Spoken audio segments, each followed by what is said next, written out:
আসসালামু আলাইকুম। সোশ্যাল ক্লাসের পক্ষ থেকে সবাইকে শুভেচ্ছা। আজকে আমরা এমন একটা ভার্ব নিয়ে আলোচনা করব, যেটা সাধারণত আলোচনা করা হয় না। আমরা সবাই জানি যে আসলে মডাল ভার্ব কি, অক্সিলারি ভার্ব কি, মেইন ভার্ব কি, বাট আমরা কিন্তু এইটা নিয়ে আলোচনা করি না। এটা আসলে কি দেখেন লেখা আছে ইমফ্যাটিক ভার্ব। আমরা আসলে অনেকে জানিই না যে ইমফ্যাটিক ভার্ব আসলে কি। ওকে, দেখেন এখানে একটা সেন্টেন্স লিখে রাখছি, সেটা হচ্ছে he does help him. He does help him, একটা সেন্টেন্স লিখে রাখছি।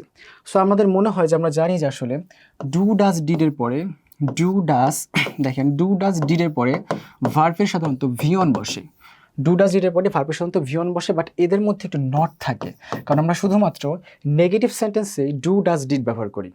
এখন দেখেন নেগেটিভ ছাড়াও যদি আমরা ডু ডাজ ডিডের পরে ভার্বের ভিয়ন দিই, তাহলেও সেটা কিন্তু গ্রামাটিক্যালি কারেক্ট, এবং এটা দ্বারা বোঝায় যে আমরা হেল্প ভার্বটাকে জোর দিচ্ছি, এই হেল্প ভার্বটাকে জোর দিচ্ছি। মেইন ভার্বটাকে আপনি যদি মেইন ভার্বটাকে জোর দিতে চান, জোর দেওয়ার জন্য সাধারণত ডু ডাজ বা ডিড ব্যবহার করা হয়, আর এই ডু ডাজ ডিডকে বলা হয় ইমফ্যাটিক ভার্ব। দেখেন আমরা একটা উদাহরণ দিয়ে বুঝি, সেটা হলো দেখেন এ বলতেছে এ আর বি কথোপকথন করতেছে, এবং এ আর বি এই দুটো ছেলেকে নিয়ে কথা বলতেছে। সো আপনি দেখেন যে আমাদের এই ছেলেটা কিন্তু এই ছেলেকে সাহায্য করতেছে, মানে হেল্প করতেছে। সো এ বলতেছে হি ডাজন্ট হেল্প হিম, মানে এ বলতেছে যে ওই ছেলেটা এই ছেলেকে সাহায্য করে না, বাট আমরা কিন্তু দেখতে পাচ্ছি যে সাহায্য করতেছে। তার মানে বি হচ্ছে জোর দিয়ে বলতেছে না, হি ডাজ হেল্প হিম, সে তাকে সাহায্য করে। সো আমরা জানি যে যদি বলা হয় যে সে তাকে সাহায্য করে, এটার ইংরেজি কি হবে? এটার ইংরেজি হবে হি দেখেন হি হেল্পস হিম। আমরা সবাই জানি যে সে তাকে সাহায্য করে, ইংরেজি কি হবে? হি হেল্পস হিম, মানে সে তাকে সাহায্য করে।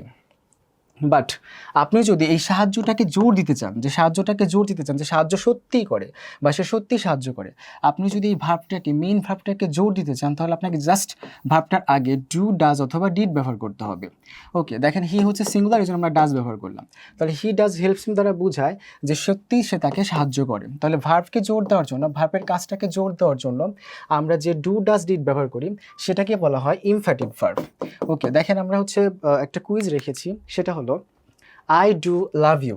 দেখেন আমরা যদি কাউকে বলি যে আমি তোমাকে ভালোবাসি, তো আমরা সবাই জানি যে এই সেন্টেন্সটা আমরা কি বলি, যে আই লাভ ইউ, আমি তোমাকে ভালোবাসি।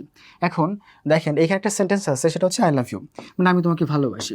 এখন আমি হচ্ছে তাকে সত্যিই ভালোবাসি, এবং ভালোবাসাতে আমি জোর দিতে চাই যে সত্যিই তাকে আমি অনেক ভালোবাসি। সো আপনি যদি লাভকে জোর দিতে চান, তাহলে আপনাকে যে কাজটা করতে হবে সেটা হলো এই মূল ভাবটার আগে আপনাকে ডু ডাজ বা ডিড ব্যবহার করতে হবে। সো আমরা জানি যে আয়ের সাথে হচ্ছে প্লুরাল ভার্ব বসে, মানে ডু বসে। সো এই জন্য আমরা হচ্ছে ডু ব্যবহার করলাম। সো আই ডু লাভ হিম, এই ডু ব্যবহার করার ফলে যেটা হলো সেটা হচ্ছে এই লাভটাকে জোর দেওয়া হলো।